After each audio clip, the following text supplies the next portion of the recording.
Salam alaikum. Genèse 17-20 est l'un des versets exploités et surexploités par les adeptes de la Dawa parce qu'il serait une prophétie de la venue de Mohammed avec la grande nation Goy Gadol, issue de la descendance de Ismaël qu'ils présument être l'ancêtre de leur prophète.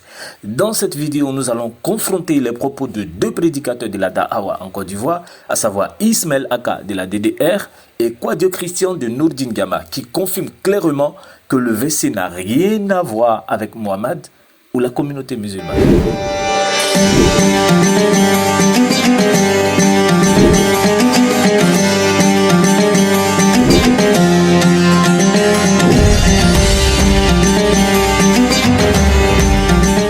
Commençons la confrontation avec Ismaël Aka, qui essayait de démontrer à de jeunes chrétiens que Genèse 17-20 s'applique à leur prophète. Qui a fait que la nation ismaélite est devenue grande nation après Ismaël? C'est qui? Non, moi je ne peux pas te dire c'est qui. Donc si tu connais pas. Je ne peux pas te dire. Donc tu connais pas. Je connais pas. Voilà, merci. Voilà, déposez le micro. Maintenant, écoutez maintenant. Oui. Chao, comme ils ne connaissent pas, Voilà, on va les donner. nous on va vous donner maintenant l'enseignement. Merci. Donc désormais, vu que vous ne connaissez pas des choses, ne vous prononcez pas si c'est que vous ne connaissez pas. Allons-y. Quand on dit que le nous prophète... parlons du prophèète. Moi Oui. je suis sûr que je connais tout. Tu ne connais pas. Non, on parle de la nation grande. Il y a beaucoup de choses à raconter. Je vais t'aider. Donc dis-lui d'attendre un peu. Il faut lui dire de patienter un peu. J'essaie, ça fait mal, mais c'est comme ça. Non, ça n'est rien de fait. Vu que tu ne connais pas, laisse-moi t'expliquer. Moi, je vais t'aider. Au moins, ça va compléter ta connaissance. Allons-y, ami. Qu'est-ce que je vais dire? Oui. Maintenant que vous ne connaissez pas, écoutez attentivement. Dieu dit dans Genèse 17, verset 20, il fera d'Ismaël une grande nation. Ce mot-là, quand Dieu utilise une grande nation, lui dit ça ne veut pas dire prophète, mais bien sûr ça veut dire prophète.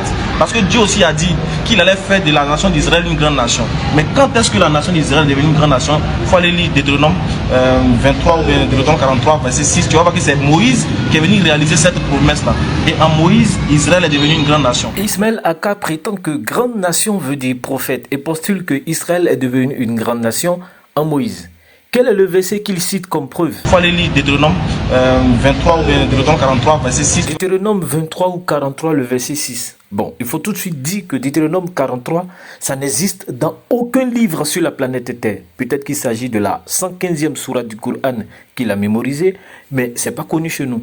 Prenons à présent Deutéronome 23, le verset 6. Mais l'Éternel, ton Dieu, n'a pas voulu écouter Balaam. L'Éternel, ton Dieu, a changé la malédiction en bénédiction parce que l'Éternel, ton Dieu, t'aime. Dans ce verset, on ne voit pas où grande nation signifie prophète, ni où cela dit qu'Israël est devenu une grande nation en Moïse. Ça n'existe pas. Dans les occurrences de Goy Gadol se trouvant dans le Tanakh, l'expression est appliquée 2 fois à Abraham, 2 fois à Ismaël, 2 fois à Jacob, Israël, 1 fois à Moïse, 1 fois aux Cananéens et d'autres peuples païens qui occupaient la terre promise, 1 fois aux Néo-Babyloniens et 1 fois à la coalition des Mèdes et des Perses.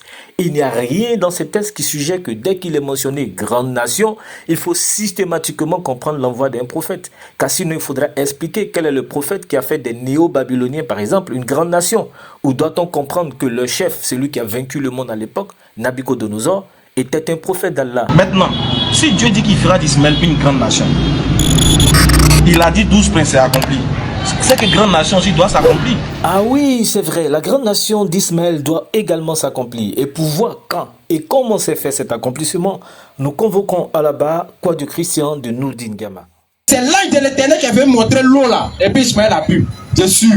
Et la promesse a été faite de dire, je ferai de toi une grande nation. Une grande nation. Tu vas engendrer 12 princes. Et les 12 enfants d'Ishmaël sont nés devant son papa Abraham. Bien sûr. Donc la promesse qui a été faite d'Abraham pour dire c'est une grande nation a été réalisée du vivant d'Abraham par son fils qui Ishmaël. Attention, réécoutons cette partie. Donc la promesse qui a été faite d'Abraham pour dire c'est une grande nation a été réalisée du vivant d'Abraham, par son fils qui Ishmaël. Par son fils qui Ishmaël. Ishmaël n'est pas n'importe qui, les frères. Donc arrêtez de raconter n'importe quoi. Quand on ne connaît pas, on demande. Voilà, je ferai de lui une grande nation. Quand et en qui cette prophétie s'est réalisée? Donc la promesse qui a été faite d'Abraham pour dire c'est une grande nation a été réalisée du vivant d'Abraham par son fils qui Ishmaël. Cette remarque est d'autant plus importante dans la mesure où lorsqu'on prend un commentaire de la Torah de l'éminent spécialiste juif Nahum Sarna, de la célèbre Jewish Publication Society, société de publication juive, il souligne dans sa note sur Genèse 16:10 que l'accomplissement de la promesse qu'Ismaël allait devenir le père de 12 princes et d'une grande nation est rapporté en Genèse 25, 12 à 18. Commentant cette dernière référence biblique, il indique 12 chefs. L'expression renvoie à Genèse 17, 20 pour indiquer que la promesse de Dieu s'est accomplie. Le chef en hébreu, le Nassi, le prince, était le chef séculier de la tribu. Les 12 précités sont considérés comme les ancêtres éponymes de la confédération ismaélite, c'est-à-dire les personnalités historiques dont les tribus et les lieux cités ont reçu le nom.